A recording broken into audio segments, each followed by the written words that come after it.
ఓం సహనావవతు సహనౌ భునక్తు సహ వీర్యం కరవావహై తేజస్వినావధీతమస్తు మా విద్విషావహై. ఓం శాంతి శాంతి శాంతి. 87వ పేజీ.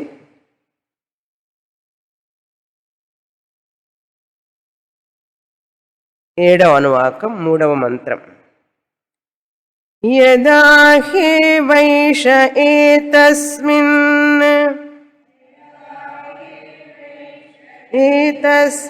అదృశ్యే అనాత్మ్యే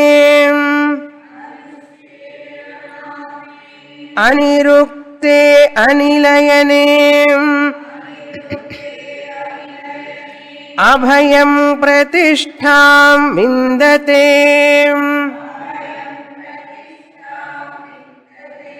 అథ సోభయం గతో భవతి. యదా హి వైష ఏతస్మిన్ ఉదరమంతరం కురుతే అథ తస్య భయం భవతి. తత్వైవ భయం విదుషో మన్వానస్య తదప్యేష శ్లోకో భవతి.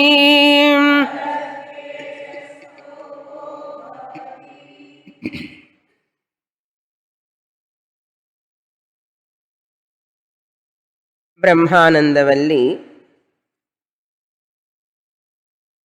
బ్రహ్మస్వరూపాన్ని గురించి సూత్రవాక్యంగా చెప్పినటువంటి సత్యం జ్ఞానం అనంతం బ్రహ్మ,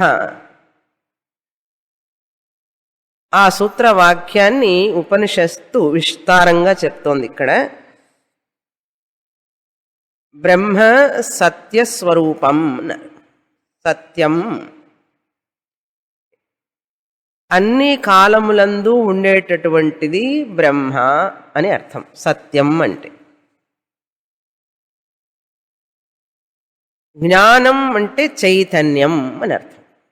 బ్రహ్మ చైతన్య స్వరూపముగా ఉన్నది అని అర్థం.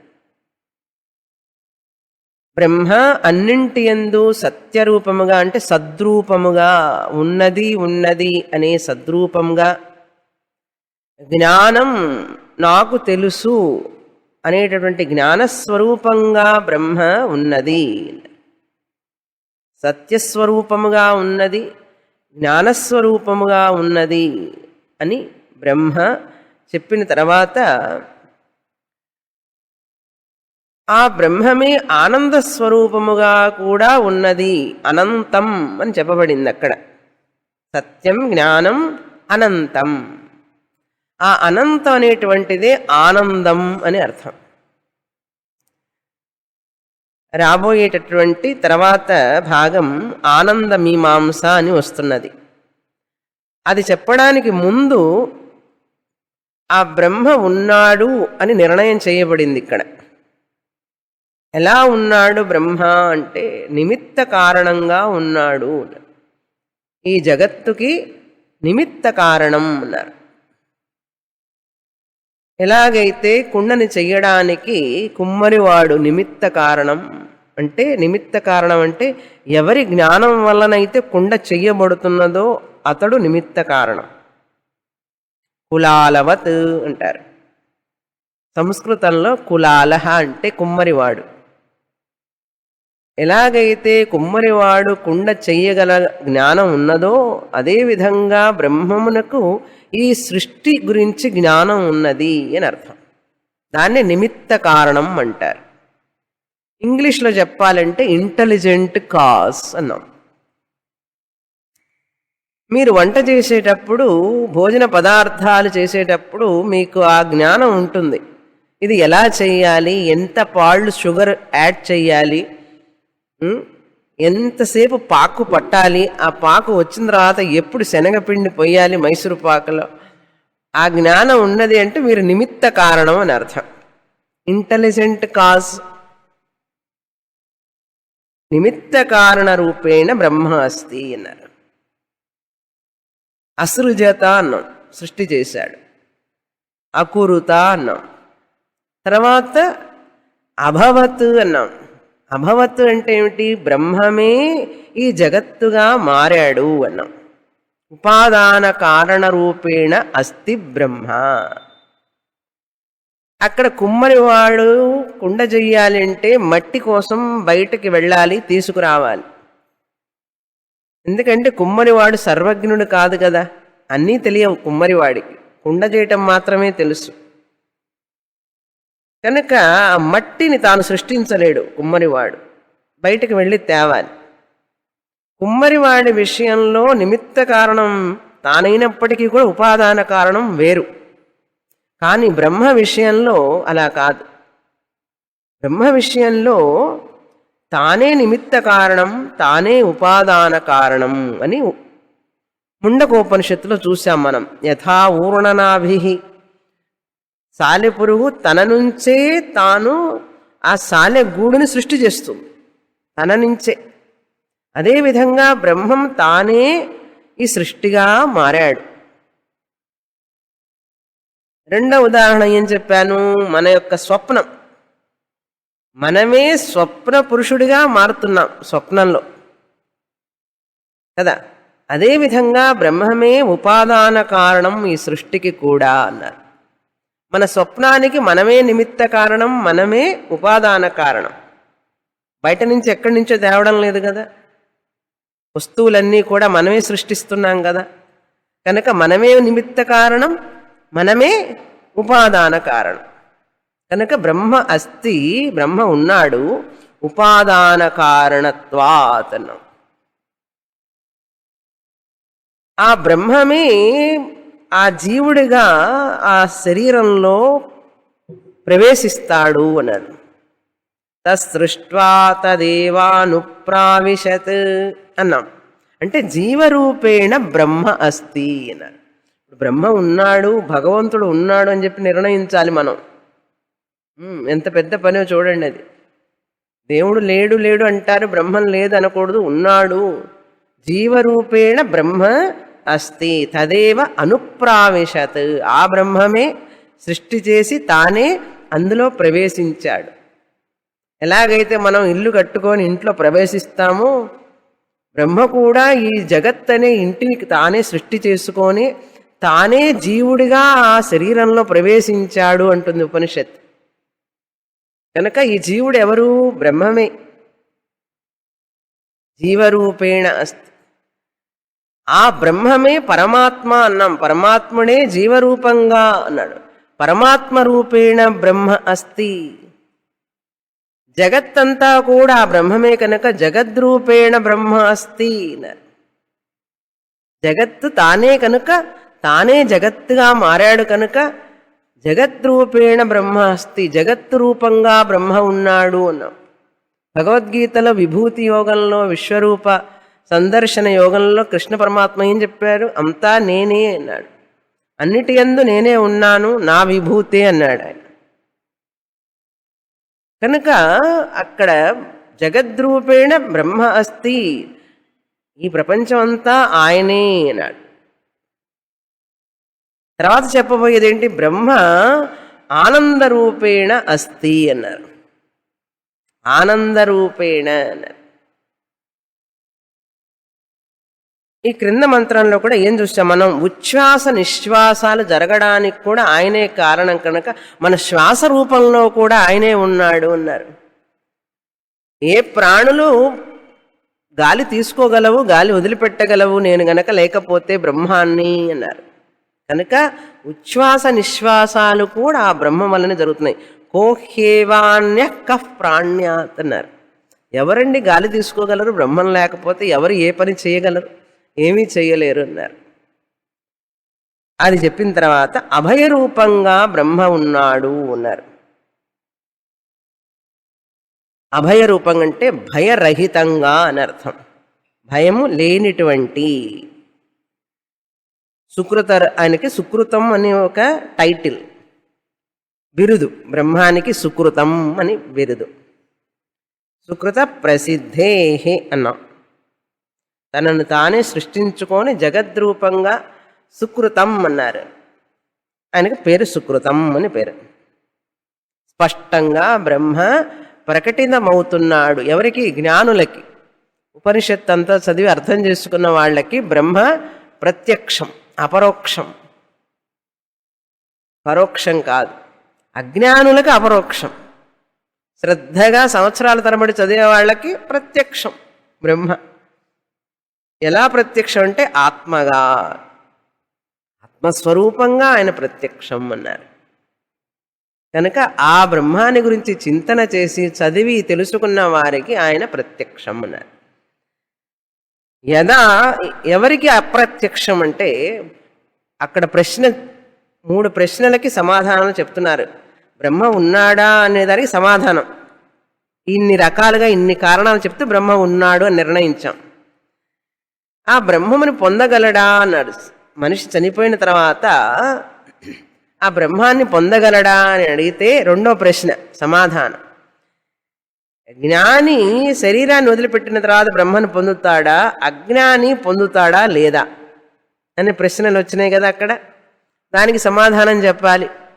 దానికి ఉపనిషత్తు ఇక్కడ చెప్తోంది సమాధానం. తెలుసుకున్నవాడికి బ్రహ్మాన్ని పొందినట్లు తెలియని వాడికి పొందలేడు అన్నాడు. బ్రహ్మాన్ని తెలుసుకున్న వాడికి బ్రహ్మాన్ని పొందుతాడు, తెలియని వాడు బ్రహ్మాన్ని పొందలేడు అన్నాడు. దానికి ఏం చెప్తుంది? ఎవరైతే బ్రహ్మాన్ని తనకంటే వేరుగా చూస్తాడో అతను బ్రహ్మాన్ని పొందలేడు. బ్రహ్మమును, ఆ పరమాత్మను తనకంటే వేరుగా ఎవరైతే చూస్తారో అతను బ్రహ్మమును పొందలేడు. ఎవరైతే తననుగానే బ్రహ్మను తెలుసుకుంటాడో అతను బ్రహ్మమును పొందుతాడు. ఆ విషయం చెప్పబడుతోంది ఇక్కడ. ఈ మంత్రం చదివాం. 7వ కారణం చెప్తున్నాడు. అభయరూపేణ బ్రహ్మం అస్తి అని. యదా ఏషః అభయం ప్రతిష్టాం విందతే. యదా హ్యే వైషయేతే ఆ మంత్రం. యదా హ్యే వైషయేతస్మిన్ అదృశ్యే అనాత్మే అనిరుక్తే అనిలయని. దీనికి వివరణ చెప్పాలి నేను. చాలా ముఖ్యమైనటువంటి భాగం ఇదంతా కూడా. ఎవరైతే అభయం ప్రతిష్టాం విందతే అన్నారు. ప్రతిష్టాం అంటే ఐక్యం అని అర్థం. ఐక్యమును పొందుతాడో బ్రహ్మతో అన్నారు. ఏతస్మిన్ ఈ బ్రహ్మమునందు. ఎటువంటి బ్రహ్మం? అభయం అన్నారు. అభయరూపమైనటువంటి.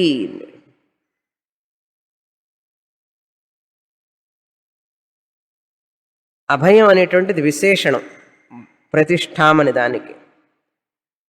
భయరహితమైనటువంటి అభయం అంటే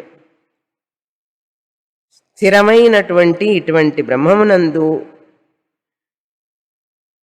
ఎలా అంటే నిత్య ఉపలబ్ధి స్వరూపేణ అని అర్థం. పొందడం అంటే ఎక్కడి నుంచో వచ్చి దాన్ని తెలుసుకొని పొందడం కాదు.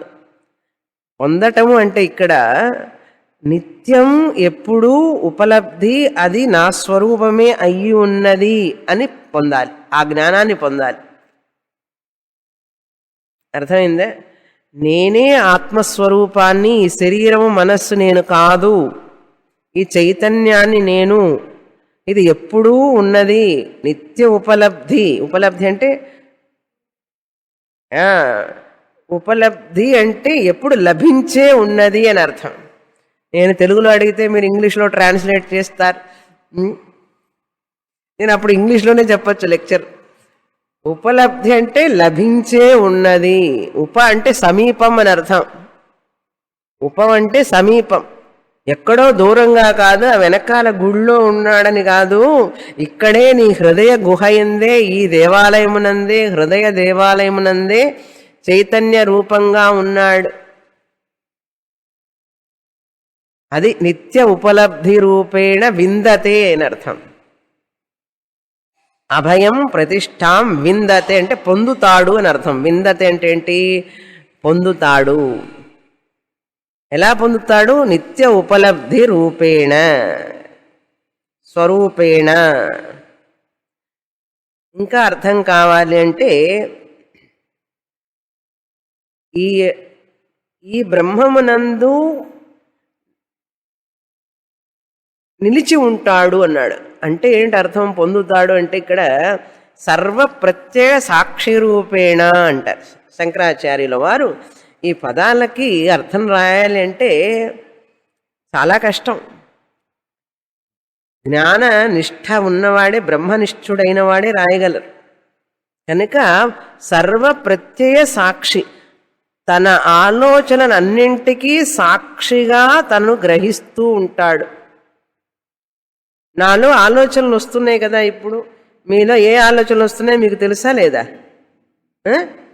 ఎవరికి ఆ తెలుసు? ఎవరు వారు? ఆ తెలుసుకునేవారు ఎవరండి? సాక్షి ఎవరంటే ఆత్మ. నాకు తెలుసు నా ఆలోచనలన్నీ ఏమేమి మారుతున్నాయో. అది సర్వ ప్రత్యయ సాక్షి రూపేణ ఏతస్మిన్. అన్ని ఆలోచనలను తానుగా తెలుసుకుంటూ ఉండేవాడు ఎవరంటే నేనే, ఆ స్వరూపాన్ని, ఆ బ్రహ్మని. అది పొందడం అంటే. అంతేకాని ఎక్కడ ఎప్పుడో పొందుతాడు అని కాదు అర్థం. కనుక మోక్షం ఎప్పుడు వస్తుందండి అంటే, మోక్షం ఎప్పుడు వస్తుందంటే ఎప్పుడు వచ్చేది కాదు అది. నేను ఇప్పుడు మోక్ష స్వరూపంగానే ఉన్నానని తెలుసుకోవాలి. నాకు మోక్షం వచ్చేటట్లుగా మీరు ఆశీర్వదించండి అంటారు. గురువుగారు ఆశీర్వదిస్తూనే ఉంటారు, నీకు వస్తుంది, తప్పకుండా వస్తుంది అంటాడు. ఏమిటా వచ్చేది అని తెలుసుకోవాలి స్టూడెంట్ ఒక రోజుకి. అది వచ్చేది కాదు, అది సిద్ధం. అది సాధ్యం కాదు, సిద్ధం. మనం తెలుగులో చెప్పే సాధ్యం కాదు అనేది కాదు అక్కడ. సాధ్యం అంటే పొందబడేది కాదు, అది నువ్వు పొందే ఉన్నావు, అసలు అది నీవే అయి ఉన్నావు. అది తెలుసుకోవాలి ఇక్కడ. అది విందతే అంటే. ఎలా తెలుసుకోవాలి? సర్వ ప్రత్యయ సాక్షి రూపేణ. మా అబ్బాయి ఆలోచన, ఇప్పుడు పుష్పం చూపించాను అనుకోండి, గులాబీ పుష్పం, తెలిసిందా లేదా? ప్రత్యయం అంటే ఆలోచన, థాట్. దాన్ని ఎవరు తెలుసుకున్నారు? నేను తెలుసుకున్నాను. తెలుసుకుంది మీరా, ఆత్మ? మళ్ళీ ప్రశ్న చూడండి. పుష్పం ఎవరు తెలుసుకుంటారంటే ఆత్మ తెలుసుకుంటుందని అన్నావు. ఆత్మ తెలుసుకుంటుంటే నువ్వెవరు మరి? ఆలోచిస్తే కదా మనం కొంచెం కొంచెం ఆలోచించాలి. పుష్పం చూడంగానే గులాబీ పుష్పం అండి అన్నారు. గులాబీ పుష్పం అనే ప్రత్యయం రావాలి ఇక్కడ. ప్రత్యయం అంటే ఆలోచన, థాట్. అది వచ్చినప్పుడు పుష్ప జ్ఞానం వస్తుంది. ఈ పుష్ప జ్ఞానం వచ్చేది పుష్ప ఆలోచన రావాలి ముందు. ఆలోచన వస్తున్నది అని ఎవరికి తెలుస్తున్నది? నాకు తెలుస్తున్నది. అప్పుడు నేనెవరై ఉండాలి? ఆత్మనే అయి ఉండాలి. అదే బ్రహ్మం. ఎవరైతే ఈ ప్రత్యయానికి సాక్షిగా ఉన్నాడో, ఈ పుష్ప జ్ఞానం వచ్చింది నాకు. పుష్పం అనే ఆలోచన, పుష్ప జ్ఞానం, ఇవన్నీ ఒక్క సెకండ్లో జరిగిపోతాయి. మనం జ్ఞానం ఆలోచించేంత టైం లేదు, అంత తొందరగా జరిగిపోతుంది. అందుకని మనస్సు నిశ్చలంగా ఉన్నప్పుడే జ్ఞానం వస్తుంది. చంచలంగా ఉంటే జ్ఞానం రాదు. చంచలం బదులుగా నిశ్చలం రావాలి. సర్వ ప్రత్యయ సాక్షి రూపేణ విందతే అన్నారు. తర్వాత ఎవరు ఆ బ్రహ్మ? ఎట్లాంటి బ్రహ్మం? స్వరూపం ఏమిటి అంటే చెప్తున్నారు ఇప్పుడు. ఎలా తెలుసుకుంటాట ఆ బ్రహ్మాన్ని? అదృశ్యే. ఏ సర్వప్రత్యయ సాక్షి అయినటువంటి బ్రహ్మము అదృశ్యే అన్నారు. అంటే దాది దృశ్యంగా కనపడేది కాదు అని తెలుసుకుంటాడు. ఒక వస్తువుగా తెలుసుకునేటువంటిది కాదు అని తెలుసుకుంటాడు. అదృశ్యే, ఇన్విజిబుల్ అని అర్థం. అది దృశ్య వస్తువుగా తెలుసుకోబడేది కాదు అని తెలుసుకుంటాడు. కనుక మీరు ఎప్పుడైనా నేను ఆత్మను తెలుసుకున్నాను, చూశాను అంటే ఏమిటది? అది ఆత్మ కాదు అని అర్థం. ఏదైతే కనపడేదో, ఏదైతే వస్తువుగా బయట తెలుసుకుంటున్నామో అదంతా అనాత్మ. తెలుసుకునేవాడు ఆత్మ, తెలుసుకోబడేది అనాత్మ. అర్థమైందా? తెలుసుకునేవాడు ఆత్మ, తెలుసుకోబడేది అనాత్మ. వినేవాడు ఆత్మ, వినబడేది అనాత్మ. తినేవాడు ఆత్మ, తినబడేది అనాత్మ. ఇలా అన్నిటికీ మీరు సప్లై చేసుకోవాలి. అన్నిటికీ అన్నీ చెప్పుకుంటూ పోతే టైం సరిపోదు. గాలి తీసుకునేవాడు ఆత్మ, ఏదైతే గాలి అనేటువంటిది అనాత్మ. ఏదైతే నేను ఉపయోగించుకుంటున్నానో అన్ని అనాత్మ, ఎవరైతే అనుభవిస్తున్నాడో వాడు ఆత్మ. కనుక అట్లా ఆలోచించుకుంటూ వెళ్ళారు ప్రతి పనికి కూడా. అందుకని అదృశ్యే అన్నారు. అది దృశ్యంగా కనపడేది కాదు, నా దృశ్యం, అదృశ్యం అన్నారు. అందుకని ఎవరైనా ఆత్మను చూశాను అంటే ఏం చెప్పాలి? తైత్తిరీయోపనిషత్తు అదృశ్యం ఆత్మ, అది దృశ్యమైన పదార్థం కాదు. ఈ పుష్పం దృశ్య పదార్థం, ఆబ్జెక్ట్. దృశ్యం అంటే ఏమిటి? ఆబ్జెక్ట్.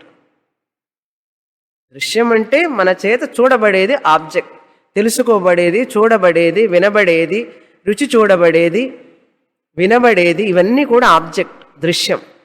ఆత్మ ఏమిటి? అదృశ్యం. అర్థమైందా? అంటే ఇప్పుడు మన కంటికి కనపడేది, వినపడేది అన్నీ కూడా ఆత్మ కాదు, అదృశ్యే. అనాత్మీయే. అనాత్మం అంటే శరీరరహితం అని అర్థం. ఆత్మ అంటే ఇక్కడ శరీరం. అశరీరే నిరాకారే. అనాత్మీ తస్మిన్ అభయం ప్రతిష్టాం విందతే. ఈ బ్రహ్మమునందు తాను నిశ్చలంగా ఉంటాడు, తెలుసుకొని ఉంటాడు. ఎటువంటి బ్రహ్మం? కనబడనటువంటి బ్రహ్మం, అశరీరమైనటువంటి బ్రహ్మం. దానికి శరీరం లేదు, దానికంటూ శరీరం లేదు. అన్ని శరీరాల్లో అది ఉంటుంది కానీ దానికి శరీరం లేదు. చూడండి, అన్ని శరీరాల్లోనూ ఉంటుంది కానీ దానికంటూ ఒక శరీరం లేదు. అది అనాత్మే అన్నారు. తర్వాత 3 అనిరుక్తే అన్నారు. ఉక్తం అంటే చెప్పగలిగినటువంటి, డిఫైనబుల్ అంటారు. ఉక్తం, అనిరుక్తం. ఉక్తం, నిరుక్తం, అనిరుక్తం అంటే దాన్ని ఇలా అని చెప్పలేము, ఇలాగని వర్ణింపలేను అని త్యాగరాజుల వారు పాడతారు. రామభక్తి సామ్రాజ్యంలో పాటలో, ఏ రామా నేను ఇలాగని నిన్ను వర్ణించలేను అన్నాడు. సగుణ రాముణ్ణే వర్ణించలేకపోతే ఆయన నిర్గుణమైనటువంటి బ్రహ్మను ఏం వర్ణిస్తామండి కదా. భగవంతుడి యొక్క సగుణ రూపమైనటువంటి ఆ భగవంతుడిని వర్ణించడమే సాధ్యం కాదే మనకు. గుణాలు లేనటువంటి ఆ బ్రహ్మని ఎలా వర్ణిస్తారండి? అందుకనే అనిరుక్తే. ఎవరైతే ఈ అనిరుక్తమైనటువంటి బ్రహ్మమునందు స్థిరంగా ఉంటారో వారు బ్రహ్మను తెలుసుకుంటారు అన్నారు. అనిరుక్తే అంటే శబ్ద ప్రవృత్తి నిమిత్త రహితం అని అర్థం. ఒక శబ్దము ద్వారా తెలుసుకోబడేటటువంటిది కాదు. పుష్పం అనగానే ఇది శబ్దం. ఇది ఎప్పుడైతే చెప్తానో ప్రవృత్తి వస్తుంది దాని మీద. ఈ పుష్పం చూపించగానే వాసన చూడాలనిపిస్తుంది, ప్రవృత్తి. అది తీసుకుని తల్లో పెట్టుకుంటే బాగుండి అనిపిస్తుంది, ప్రవృత్తి. ఒక శబ్దం వినంగానే, ఒక పదం వినంగానే దాని మీద ప్రవృత్తి ప్రవృత్తి అంటే ఏమిటి? అది తీసుకోవాలనో, వినాలనో, తినాలనో ఏదో ఒక ప్రవృత్తి ఏర్పడుతుంది. అర్థమైందా? ఒక చీర చూసామనుకోండి, బాగుందే, కట్టుకోవాలనే ప్రవృత్తి ఏర్పడుతుంది. మంచి పాట వింటే వినాలనే ప్రవృత్తి ఏర్పడుతుంది. చల్లగా మంచి నీళ్ళు దాహం వేస్తే చల్లటి నీళ్లు తాగాలని ప్రవృత్తి ఏర్పడుతుంది. ఒక శబ్దం ఎప్పుడైతే మనం వింటామో దాని మీద ప్రవృత్తి ఏర్పడుతుంది. కానీ బ్రహ్మం అలా ఒక శబ్దం ద్వారా విని దానికి ప్రవృత్తి ఏర్పడే వస్తువు కాదు. శబ్ద ప్రవృత్తి నిమిత్త రహితం అన్నారు శంకరాచార్యుల వారు చెప్తారు. కనుక ఇదంతా చాలా టెక్నికల్ టర్మ్స్, అర్థం చేసుకోవాలి. కనుక ఒక శబ్దం ద్వారా విని దాని మీద ప్రవృత్తి ఏర్పడేటటువంటిది కాదు అని అర్థం. అందుకనే అనిరుక్తే అన్నారు. ఇలా అని డిఫైన్ చేయలేం. ఇప్పుడు ఈ పుష్పం చెప్పాలి అంటే చెప్తాను, దీనికి చాలా రెక్కలు ఉన్నాయి, పచ్చ రంగులో ఉంది, పసుపు రంగులో ఉంది, దానికి ఒక కాడ ఉన్నది, దీన్ని చామంతి పుష్పం అంటారు. ఈ పుష్పాన్ని దేవుడికి మాలగా కట్టి వేస్తారు. ఎన్ని శబ్దాలు చెప్పానో చూసారా ఒక పుష్పాన్ని గురించి. అలా ప్రతి వస్తువు గురించి చెప్పచ్చు. దాని రంగు, దాని సైజు, దాని ప్రయోజనం అన్నీ చెప్పచ్చు ప్రతి వస్తువు. అట్లా బ్రహ్మాన్ని గురించి వర్ణన చేయడం కష్టం అనడమే అనిరుక్తం అని అర్థం. అర్థమైందే? బ్రహ్మాన్ని గురించి ఇంత పొడుగ్గా ఉంటుంది బ్రహ్మము, ఇంత లావుగా ఉంటుందనో, ఇలా ఉంటుందనో, అలా ఉంటుందని చెప్పగలమా? చెప్పలేం. మరి చెప్పారు కదండి ఇందాక సత్యం జ్ఞానం అనంతం బ్రహ్మ అని చెప్పారు కదంటే అనంటే, అది కూడా ఎందుకు చెప్పామంటే అసత్యం కానిది సత్యం గనక బ్రహ్మ అన్నాం, అజ్ఞానం కానిది జ్ఞానం బ్రహ్మ అన్నాం. ఏదైతే అనంతం, అంతం లేనిదో అది అనంతం అని చెప్పడం కోసం చెప్పాం. కానీ అది కూడా కరెక్ట్ డెఫినేషన్ కాదు. బ్రహ్మని డిఫైన్ చేయలేం. మనకు తెలిసిందేదో, మనకు తెలిసిందేది అంతమైనటువంటివి మనకు తెలుసు కనుక బ్రహ్మ అనంతం అని చెప్పాం. మనకు తెలియనటువంటి చాలా ఉన్నాయి కనుక బ్రహ్మ అనేటువంటిది జ్ఞానస్వరూపం అని చెప్పాం. అట్లా చెప్పుకుంటూ వచ్చామన్నమాట. అంతేగాని అది ఒక డెఫినేషన్ కాదు బ్రహ్మకి నిజంగా చెప్పాలంటే. అర్థమైందా? అనిరుక్తి. తర్వాత 4 అనిలయనే. ఈ బ్రహ్మము దేని మీద ఆధారపడి ఉండేది కాదు అన్నాం. నిలయం, అనిలయం, ఆధార ఆధేయ రహితే బ్రహ్మణి అన్నాం. ఒక ఆధారం లేనటువంటి,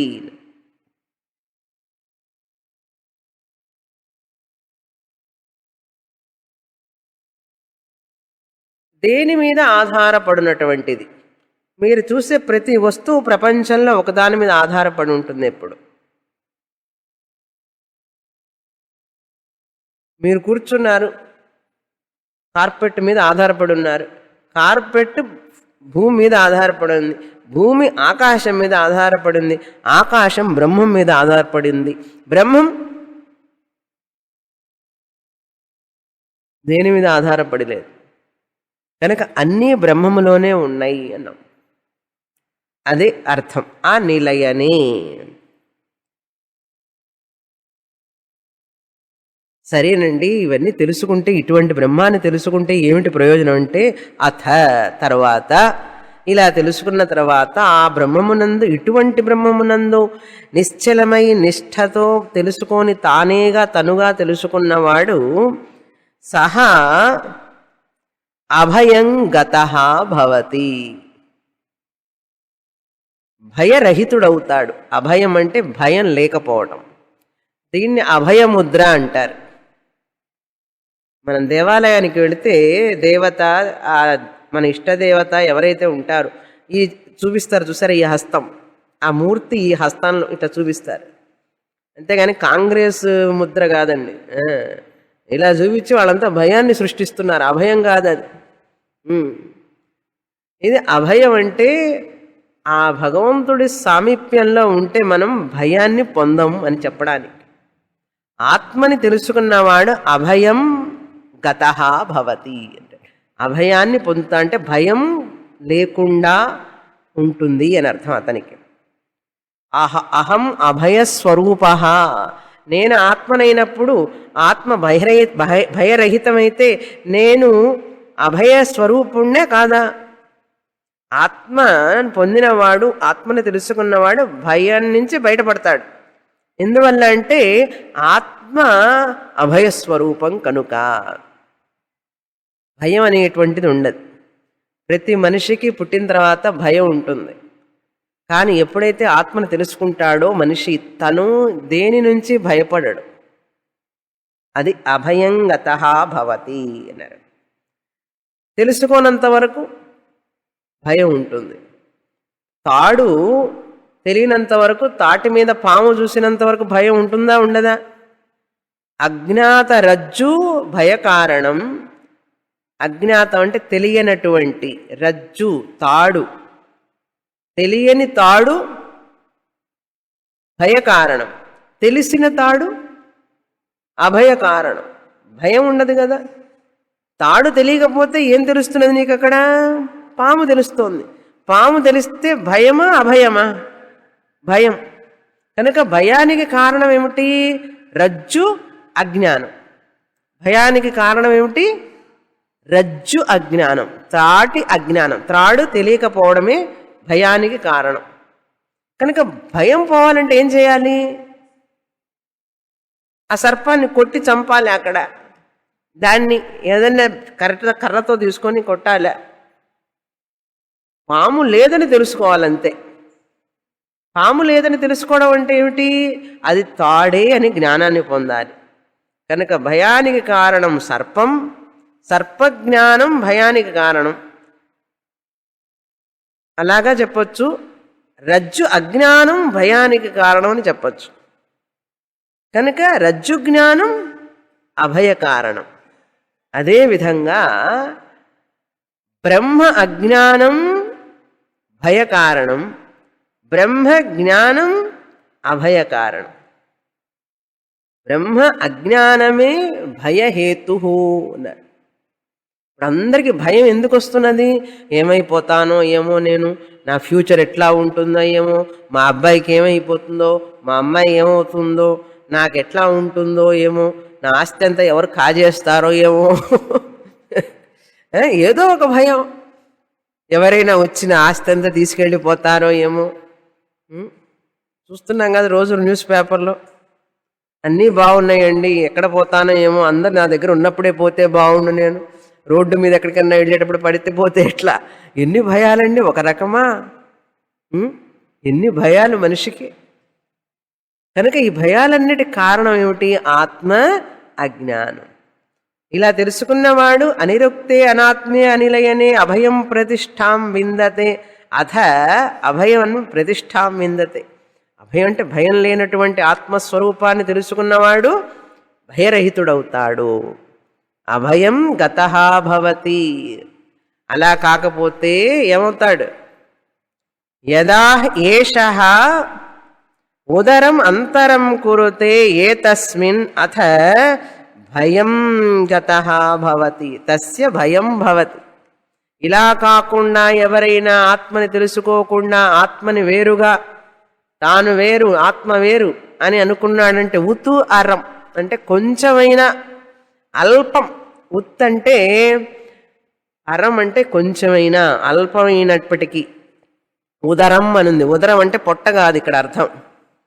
ఉదరం అంటే ఉత్ అరం. అరం అంటే అల్పం, కొంచెం.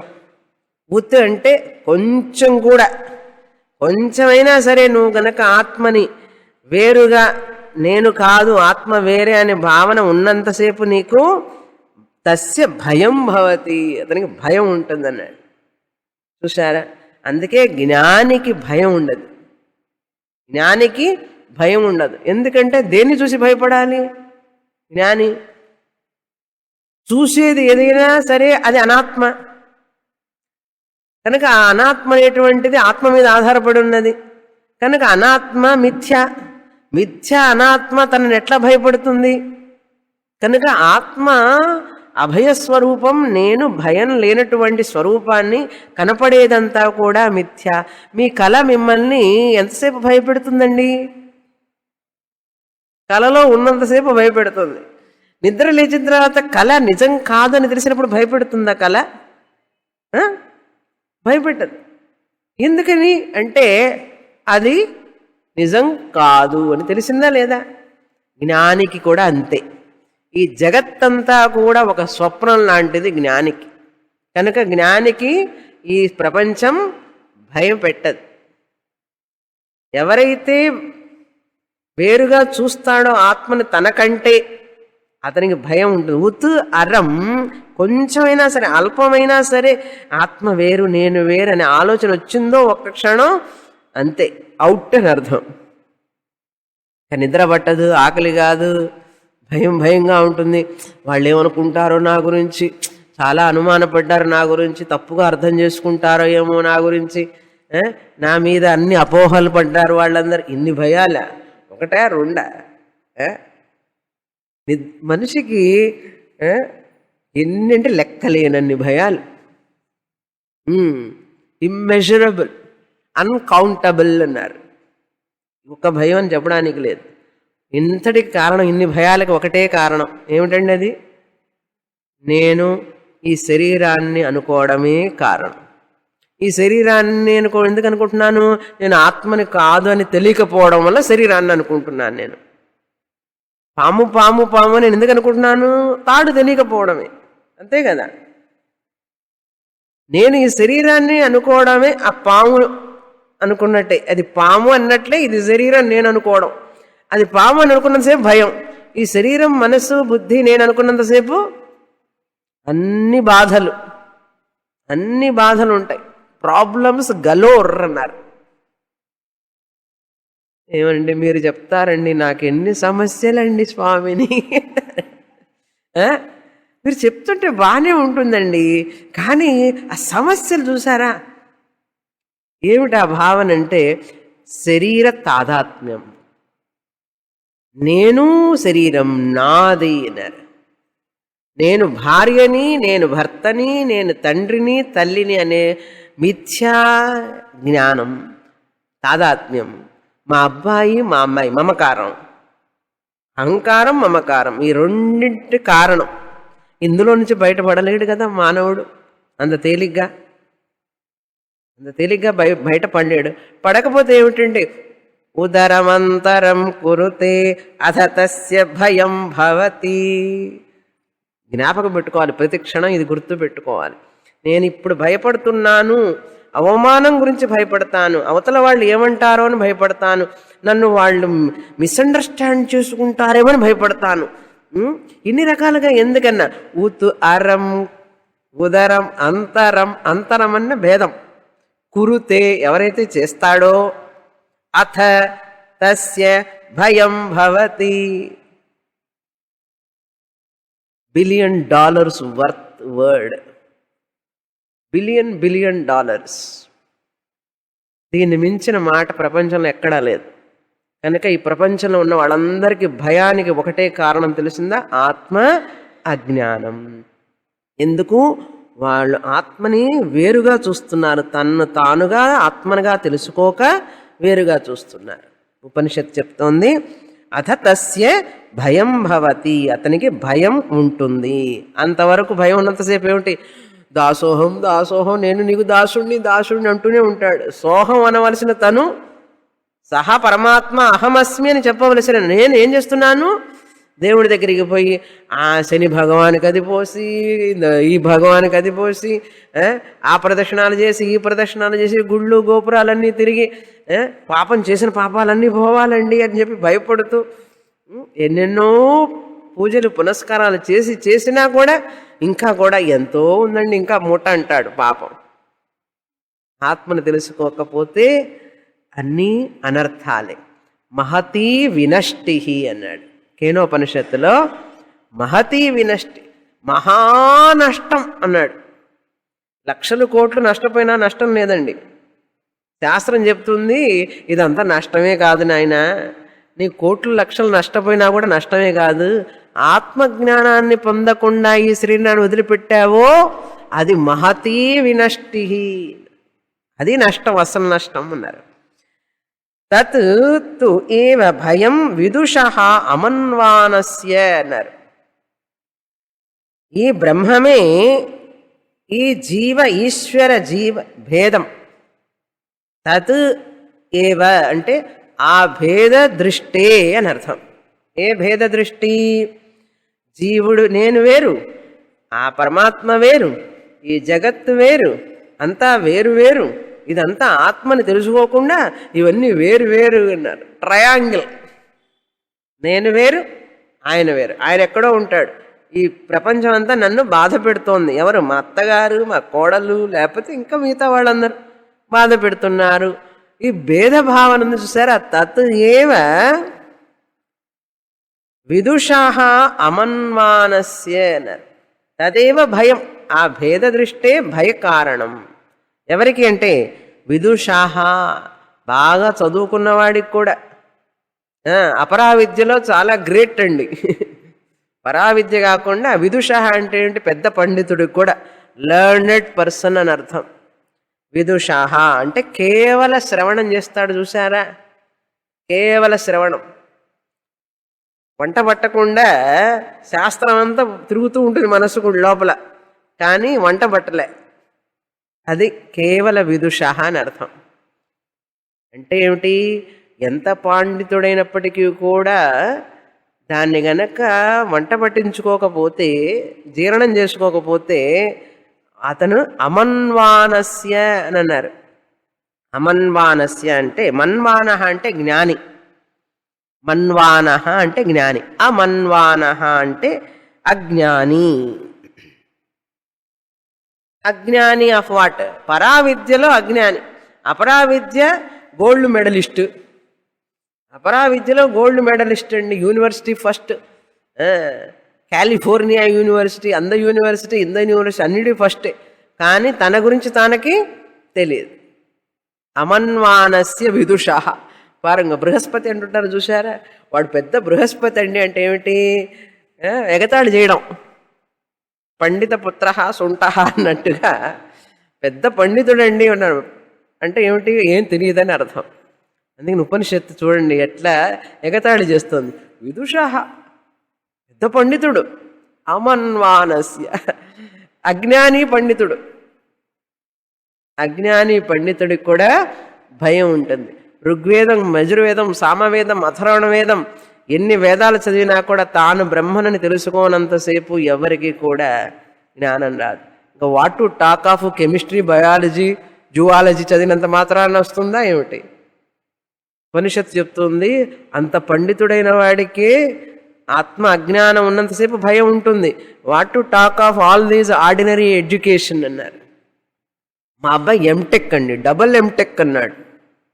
అమన్వానః అన్నారు. అందుకని ఈ చదువులు చదివించి మన పిల్లల్ని మనం మెకాలే ఎడ్యుకేషన్లో పెట్టి వాళ్ళని ఆత్మకి దూరంగా చేస్తున్నాం. ఆత్మ విద్యకి దూరంగా మనం నెట్టేస్తున్నాం వాళ్ళని.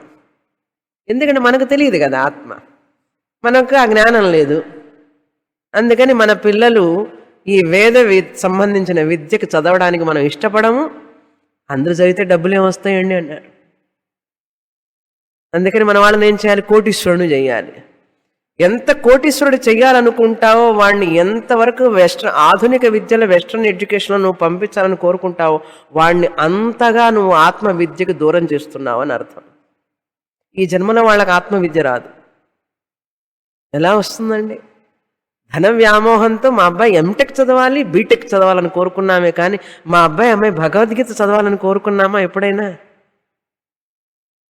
ఒక మహాత్ముడు సన్యాసి వస్తే, చదువుకున్న వాళ్ళు జ్ఞానులు వస్తే నమస్కారాలు చేస్తాం పోయి. మా అబ్బాయికి బీటెక్ సీట్ రావడానికి ఆశీర్వదించండి అంటామే కానీ మా అబ్బాయి మీలాగా కావాలని ఆశీర్వదించండి అని ఎవరిని అడుగుతున్నారా? ఏ తల్లి అడుగుతుంది, ఏ తండ్రి అడుగుతున్నాడు? మరి ఎందుకు ఆయనకి నమస్కారం చేయడం? అట్లాంటప్పుడు మనం పోయి ఎప్పుడన్నా ఆలోచించామా? పక్కింట్లో వాడు సన్యాసి కావచ్చు కానీ మా అబ్బాయి సన్యాసి కాకూడదు. ఎవరో సన్యాసిని కావచ్చు, వాళ్ళ అమ్మాయి సన్యాసిని అయినా పర్వాలేదు, మా అమ్మాయి మాత్రం పెళ్లి చూసుకుని పిల్లల్ని కనాలి. చూడండి ఎట్లా ఉంటుంది. మళ్ళీ వాళ్ళకి పోయి నమస్కారం చేస్తాం మనం. ఎంత స్ప్లిట్ పర్సనాలిటీ మంది, లోకం అంత స్ప్లిట్ పర్సనాలిటీనండి. ఒక సన్యాసి వస్తే ఎంతమంది వెళ్తారు జనం చూడండి, గుంపులు గుంపులు గుంపులుగా వెళ్తారు. ఒక్క గృహస్థుడైనా సరే మా అబ్బాయిని మీ శిష్యుడిగా చేసుకొని మీలాగా సన్యాసం స్వీకరించేట్టు చేయండి, ఏ తల్లిదండ్రి వచ్చి అప్పగిస్తున్నారు చెప్పండి? ఒకవేళ ఆయన తీసుకున్నా కూడా వీడికి మంచివాడు, వీడు బాగా చదువుతాడని తీసుకున్నా కూడా ఆ తల్లిదండ్రి వద్దురు, ఒకడికి వెళ్ళవాకు నువ్వు అంటారు. చూడండి, కనుక అంత తేలిక కాదు. నమస్కారం చేస్తాం సన్యాసికి, కానీ ఆ సన్యాసి ఎట్లా, ఏ జ్ఞానం పొందాడు, ఎటువంటి జ్ఞానం ద్వారా ఈ ఆనందాన్ని మనకి ఇస్తున్నాడు, అటువంటి జ్ఞానాన్ని నా పిల్లలకు కూడా ఇవ్వాలని ఏ తల్లిదండ్రి కోరుకుంటున్నారు? ఎందుకు కోరుకోవట్లేదు మనం? మనకు తెలియదు కాబట్టి. అది తెలియదు కాబట్టి. అది తెలుసు కనుక ఉంటే మదాలస తన పిల్లలందరినీ కూడా జ్ఞానులను చేస్తుంది. మదాలస కనుక మనం అజ్ఞానులం అయితే మన పిల్లలు అజ్ఞానులు అవుతారు. అజ్ఞాని స్క్వేర్ అన్నారు. మనం అజ్ఞానులం అయితే వాళ్ళు ఇంకా డబుల్ అజ్ఞానం వాళ్ళకి. తల్లిదండ్రులు ఎలా అయితే పిల్లలు అలాగే. కదా. కనుక మన విద్య మనం చదవడం లేదు, మన వేద విద్య మనం చదవడం లేదు. మన విద్యకి మనం చాలా దూరంగా ఉండబట్టే మనకు అనేక దుఃఖానికి కారణం ఇదే. ఆనందాన్ని ఇచ్చే విద్య ఆత్మవిద్య. అభయం ప్రతిష్టాం విందతే అమన్వానస్య విదుషః భయం భవతి. ఇప్పుడు భయానికి కారణం అర్థమైందా? అది తదపి ఏషః శ్లోకః భవతి. దీన్నే వివరంగా చెప్పడానికి మరొక ఋగ్మంత్రం ఉన్నది అంటున్నది ఉపనిషత్తు చెప్తోంది. ఏమిటా ఋగ్మంత్రం? చదువుతాం. 88వ పేజీ. భీషాస్మాద్వాతః పవతే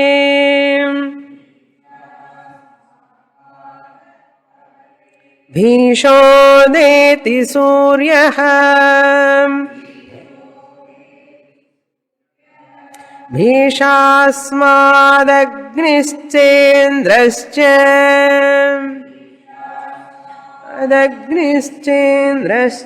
మృత్యుర్ధావతి పంచమ ఇతి. కనీసం పూర్తిగా సన్యాసం తీసుకోవాలి మన పిల్లలు. అసలు ఈ విద్యే వద్దని అంతవరకు రాకపోయినా కనీసం ఆ చదువు చదువుకుంటూనే కనీసం ఈ చదువుకి కూడా మన పిల్లల్ని ప్రోత్సాహపరిచి ఈ చదువులోకి వచ్చేటట్లు చేయగలిగినట్టు శక్తి తల్లిదండ్రులకి ఉండాలి. ఉంటే మీరు నిజమైనటువంటి ధనాన్ని ఇస్తున్నట్టు పిల్లలకి. వాళ్ళకి తర్వాత తెలుస్తుంది, మా అమ్మ నాన్నలు నాకు నిజమైన ధనం ఇచ్చారండి అని వాళ్ళకి తెలుస్తుంది. మనమే దైవంగా వాళ్ళు పూజిస్తారు మనల్ని అప్పుడు తర్వాత. లేకపోతే మన పిల్లలు నిరంతరం దుఃఖంతో భయంతో వాళ్ళు కూడా మనలాగే మళ్ళీ దిగులు చింతనతో జీవిస్తారు. ఉపనిషత్తులో చూస్తున్నాం చూడండి, ఎంతమంది తండ్రులు వాళ్ళ పిల్లలకి ఆత్మవిద్యను బోధించారు, ఎంతమంది. కనుక అటువంటి విద్యని మన పిల్లలకి కనీసం ఉన్నది అని కూడా తెలియజేయాలి. కనీసం ఇటువంటి విద్య నాయన, ఇది లేకపోతే మహతీ వినష్టి అని చెప్పారు. లేకపోతే ఇటువంటి ఇంజనీరింగ్ కాలేజీలు వచ్చి కమర్షియల్గా వచ్చి మన పిల్లల జీవితాలతో ఆడుకుంటున్నారు. వాళ్ళు ఎందుకు ఆడుకుంటున్నారంటే మన అజ్ఞానం వాళ్ళు పావులుగా చేసుకుంటున్నారు. అందుకని మన పిల్లలు వాళ్ళు పావులు అయిపోయినారు. వాడికి పావులు అంటే తెలుసు కదా, చెస్ పావులు పెట్టి ఆడుకుంటున్నట్టే మన పిల్లల జీవితాలతో ఆడుకుంటున్నారు వాళ్ళు. కనుక మన అజ్ఞానమే కారణం మన దుఃఖానికి, పిల్లల దుఃఖానికి. కనుక ఎవరు తప్పండి అంటే మన తప్పే. ఈ విద్యని, ఈ యొక్క మహోన్నతమైన విద్యని ఇంకా మిగిలి ఉన్నది ఏదో చుట్టుకున మిటుకుగా ఉన్నది. పాపం పోకుండా ఈ దేశంలో ఉన్నదంటే ఏదో పూర్వజన్మ సుకృతం ఉన్నది ఇంకా మనకు. అది ఇంకా ఎప్పుడు రాలిపోతుందో తెలియదు, అట్లా ఉన్నది ఈ స్థితిలో. ప్రపంచం చూడండి పరిగెడుతోంది ఆధునిక ప్రపంచం వైపు. వేదాంతం ఆత్మవిద్య అంటే జనానికి వచ్చేవాళ్ళు తక్కువ, వచ్చిన అర్థమయ్యేవాళ్ళు తక్కువ. మహాప్రమాదం అన్నమాట ఆ స్థితి. చెప్తున్న తర్వాత మంత్రంలో దీని గురించే వివరంగా చెప్పబడే మంత్రం ఉన్నది అని. అస్మాత్ వాతః పవతే. ఈ మంత్రంలో ఏం చెప్తున్నారంటే, ఈ బ్రహ్మం ఎవరెవరు భయపడతారు ఈ బ్రహ్మాన్ని గురించి అన్నారు.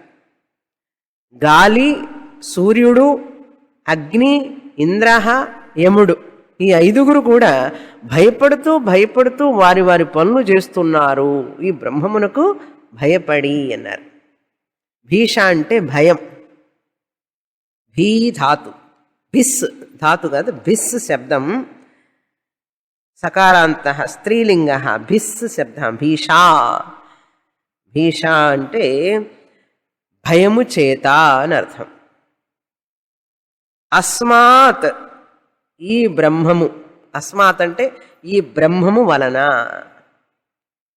ఈ బ్రహ్మము వలన, ఈ బ్రహ్మాన్ని గురించి బ్రహ్మము చేత భయపడుతున్నారు. వాడు భయపడి ఏం చేస్తున్నారు? వారి వారి పనులు వాళ్ళు చేస్తున్నారు. ఎవరు? వాతః పవతే, గాలి వీస్తున్నదట. వీచకపోతే ఏమవుతుంది? గాలి వీచలేదనుకోండి, గాలి లేదనుకోండి, ఏమైపోతాం? అందరూ ఫ్లాట్ అన్నారు, అన్ని జీవరాశులు ఫ్లాట్. గాలి గనక వీచకపోతే జీవరాశులన్నీ క్షీణిస్తాయి. కనుక ఈ సృష్టి చేసినటువంటి ఆ బ్రహ్మం, ఈ జగత్తుని సృష్టి చేసినటువంటి ఆ బ్రహ్మం యొక్క సృష్టి నిలవాలి అంటే గాలి వీస్తూ ఉండాలి. అందుకని గాలి అనేటువంటిది భయపడుతూ, ఆ బ్రహ్మానికి భయపడుతూ గాలి వీస్తూ ఉంటుంది. ఎందుకంటే నా పని నేను చేయకపోతే నన్ను ఊష్టు చేస్తుంది బ్రహ్మం నన్ను అన్నారు, నా యొక్క పని నుంచి అన్నారు. అందుకని వాతః అంటే గాలి, పవతే వీస్తూ ఉన్నది అని అర్థం. భీష ఉదేతి సూర్య, సూర్యుడు కూడా ఉదయిస్తున్నట్ట. దేనికి? బ్రహ్మానికి భయపడి. నిన్నెందుకు సృష్టి చేశాను? బ్రహ్మం అడుగుతాడు రేపు, నిన్నెందుకు సృష్టి చేశాను?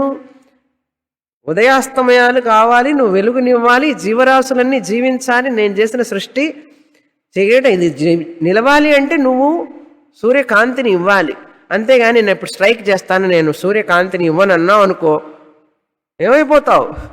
నీకు సూర్య పదవే పోతుంది. అందుకని సూర్య ఉదేతి అన్నారు. భీష, భయం చేత సూర్యుడు ఉదయిస్తున్నాడు, అస్తమిస్తున్నాడు.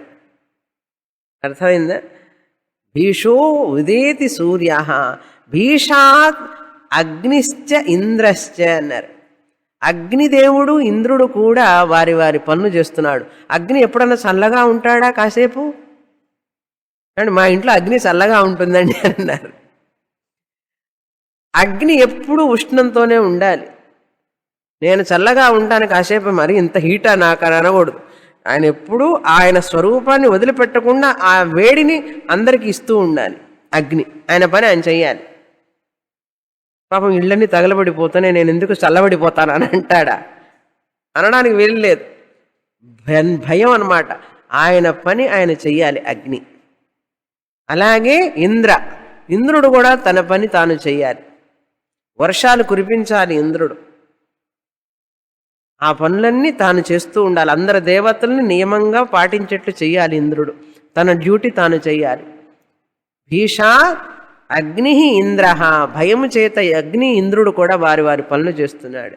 ఇంకా ఎవరు? పంచమ ఇతి అన్నారు. పంచమ అంటే నలుగురు అయిపోయినారు కదా ఇప్పుడు. వాతః పవతే, అగ్ని, సూర్య, ఇంద్ర. ఐదవ వాడు ఎవరంటే యమః.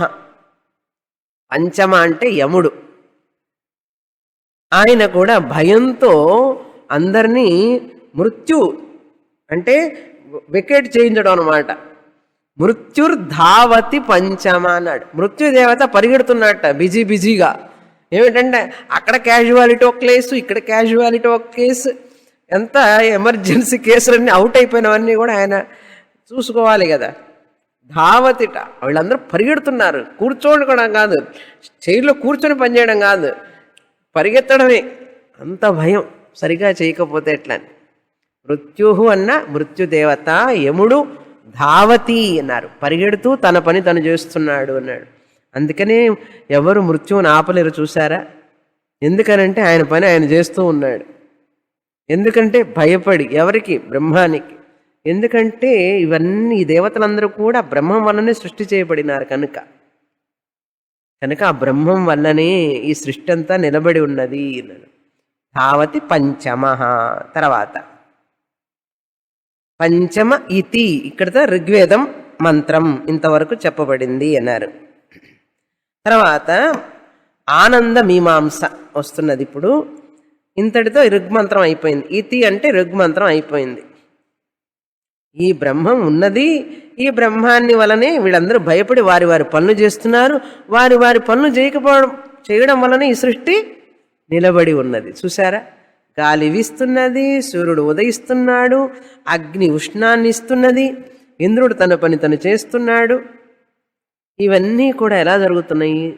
అలాగే బ్రహ్మం ఉన్నదా లేదా? ఇప్పుడు ప్రూఫ్ ఏంటంటే వాళ్ళందరూ వాళ్ళు పనులు చేస్తున్నారు కదా. సూర్యుడు ఉదయిస్తున్నాడంటే బ్రహ్మం ఉన్నాడు, అస్తమిస్తున్నాడంటే బ్రహ్మం ఉన్నాడు.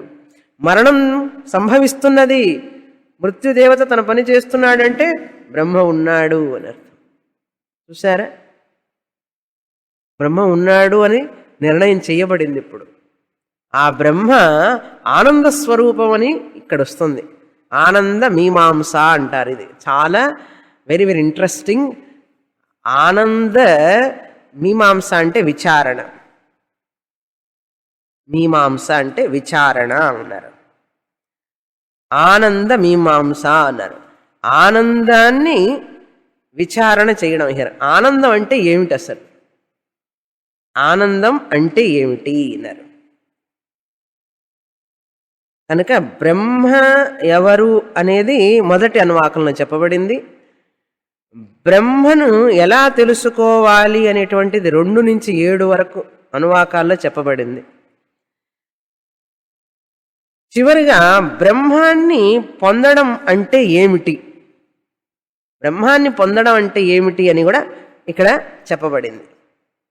ఈ 8వ అనువాకంలో దానికి ముందు కూడా బ్రహ్మాన్ని ఎలా పొందాలి, తానుగా తెలుసుకోవాలి, తనను ఆత్మగా తెలుసుకోవడమే బ్రహ్మాన్ని పొందడం.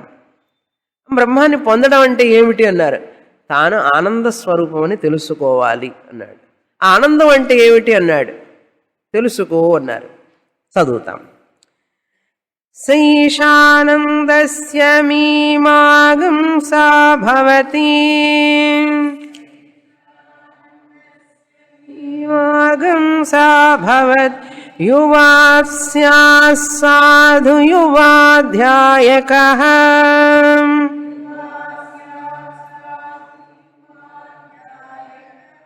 ఆశిష్టో దృఢిష్టో బలిష్టః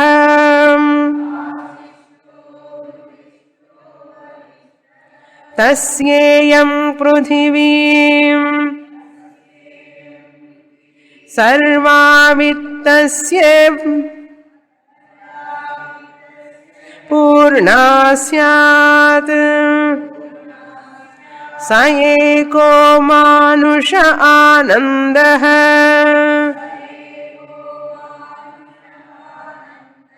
తే ఏషతం మానుష ఆనందాః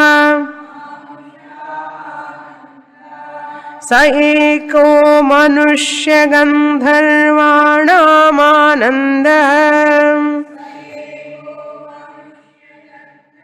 వాణామానంద శ్రోత్రియస్య చాకామః తస్య.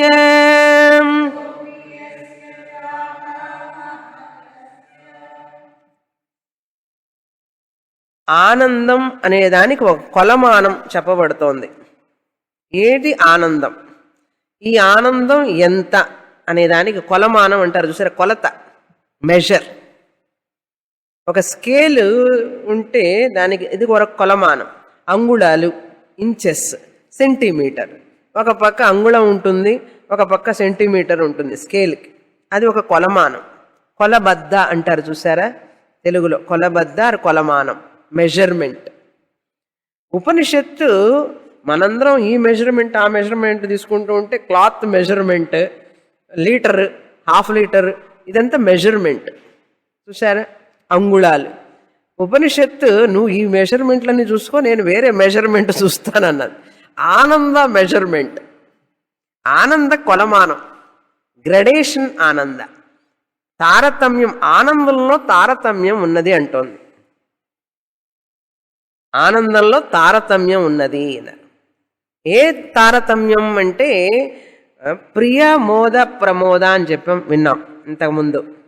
ప్రియ మోద ప్రమోద, సంతోషం, చాలా సంతోషం, చాలా చాలా సంతోషం, ఆనందంగా. ఎలా ఉన్నా, బాగున్నా, ఆహా బాగున్నా అన్నాను, ఆహా వండర్ఫుల్ అన్నారు. దీన్ని ఏమంటారు, positive degree, comparative degree, superlative degree. Superlative degree ఆనందం గురించి మాట్లాడుతున్నాం, కంపారిటివ్ పాజిటివ్ కూడా కాదు. సూపర్లేటివ్ డిగ్రీ ఆల్సో ఏమిటి ఆనందం అంటే, అది కూడా సత్వగుణం బాగా ఉన్నప్పుడు వచ్చేటటువంటి ఆనందం, అది ఆనందం. హ్యాపీ, హ్యాపియర్, హ్యాపీయెస్ట్, అందుకని మనలో సత్వగుణం బాగా ప్రధానంగా ఉన్నప్పుడు వచ్చేది ఆనందం. రజోగుణం తమోగుణంలో వచ్చే ఆనందం రాదు, వచ్చినా కూడా అది ఆనందంగా తెలియదు. కనుక ఆనందాన్ని పోలుస్తున్నారు. ఒక జ్ఞానికి మనుష్య ఆనందం, దేవానందం, దేవగంధర్వానందం అట్లా చెప్పుకుంటూ వెళ్తున్నారన్నమాట. యూనిట్ ఆఫ్ ఆనంద. ఒక మనిషి ఆనందం, ఒక వ్యక్తికి ఆనందం అంటే ఎలా? ఒక వ్యక్తికి చాలా ధనవంతుడు, బాగా బలవంతుడు, అంతా అన్నీ ఉన్నాయి అనుకోండి, ఎంత ఆనందం ఉంటుంది అన్నారు. ఒక 1+20 అన్నారు. 1 యూనిట్ ఆఫ్ ఆనంద, 1+20 ఒక వ్యక్తి ఆనందం. ఆ వ్యక్తి ఎటువంటి వ్యక్తి అనేది చెప్పింది ఈ మంత్రంలో. ఆనంద మీమాంసా భవతి, సహా ఏష ఆనంద మీమాంసా భవతి. ఆనంద విచారణ చేయబడుతున్నది ఇక్కడ అని చెప్పబడుతోంది. ఏమిటి ఆనందం అనేది వచ్చే వారం చూస్తాం. ఓకే. పూర్ణమద పూర్ణమిదం పూర్ణాత్ పూర్ణముదచ్యతే పూర్ణస్య పూర్ణమాదాయ పూర్ణమేవావశిష్యతే. ఓం శాంతి శాంతి శాంతి. హరి ఓం. శ్రీ గురుభ్యో నమః. హరి ఓం.